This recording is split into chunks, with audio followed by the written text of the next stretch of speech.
Yeah, we were coming up to December 2005, and we said the war is coming up to its 10th anniversary in a few months, and it has really devastated the country, it has brutalized the people. What do we do to commemorate it? Because at that time it looked like the war would go on for another 10 years. So we looked back at our back issues of Nepali Times, and we found many pictures that were really, really powerful. And so we did for February 2006 edition, we did a centerfold with all these memorable pictures, maybe about 10 or 12. And I remember meeting the publisher that evening who said this should be a book. So I recruited my old friends, Shyam Tekwani, formerly of India Today, and Shahidul Alam in Bangladesh. And So you'd worked with Shyam in Sri Lanka? I knew him there, but I hadn't worked with him. But Shahidul I knew because he used to come to Nepal quite often, and he was on the board of panels. Because I'm not a photographer myself professionally, I needed technical help in order to select pictures. So we decided that we would make a call for photographs that that would depict the conflict, especially how the war and the violence had an effect on ordinary Nepalis. And that's how the book got started. Mm-hmm. And the title is obviously very significant, carries a lot of argumentative and ethical weight. Could you say something about that? Well, when the book finally came out, and it took us about 6 or 7 months to get it off the ground, we chose the cover image, we chose the pictures inside. So we had to whittle it down from 3,000 photographs that came in to 189 of them, which are in the book. And we were fishing around for a title.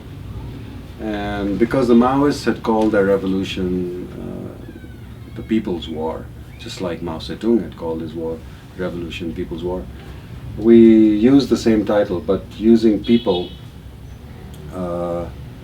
as a noun and not an adjective, because it was the people who were affected the most, like most wars these days. And since our focus was on civilians, we decided that we would keep that title, and so in Nepali, Ladai Ma Janata, and in the English, People War. And you spoke previously about how you thought the most powerful images in the book were, I think there were two, and I only managed to trace one of them beforehand. Images that were essentially photographs of other people's photographs that gave a kind of searing insight into loss and grief. Yeah, when we started working on the book, for us the big dilemma was, do we choose the most shocking pictures because they showed you the real violence, or do we choose pictures that were slightly more subtle? And I think this image for me was really powerful because it really went to the heart of what we were trying to do with this book, which is a funeral for 56 of the soldiers who were killed in this battle in Acham in November 2005. And this is the mass cremation of all those soldiers. And while all the photographers had trained their cameras on the funeral pyres, Narendra Shrestha took this old grandmother who had come to cremate her grandson into the picture. So even when combatants were killed, we could see that it was the civilians, their relatives, who were most affected. And then the honor guard behind her, and there she is in her grief. So, I mean, it doesn't show you blood, it doesn't show you gore, but it shows you the effect of violence, and I think it was a very evocative picture. The other one, people ask me what is the most shocking picture in the book, and I don't show them the one where you have all these bodies lying around and dismembered. For me, actually the most powerful and emotionally racking one is this one. It's a photograph of photographs, and these two photographs were spilled out of the pocket of a dead soldier after an attack in Dan. And it was taken, and you see, this is one of the pictures which has a pseudonym for the photo credit, because the photographer didn't really want his name. And he happens to be a helicopter pilot, and who sent us quite a few pictures actually, because he used to be at the scene of a battle, most battles, the morning after the violence. So he got to see a lot of blood and gore. But among the pictures he took was this one. And you can probably imagine that the dead soldier was himself, the top picture, and then of his family. So again, it showed you that how war goes beyond just the fighters and the warriors to the general population. Mm-hmm.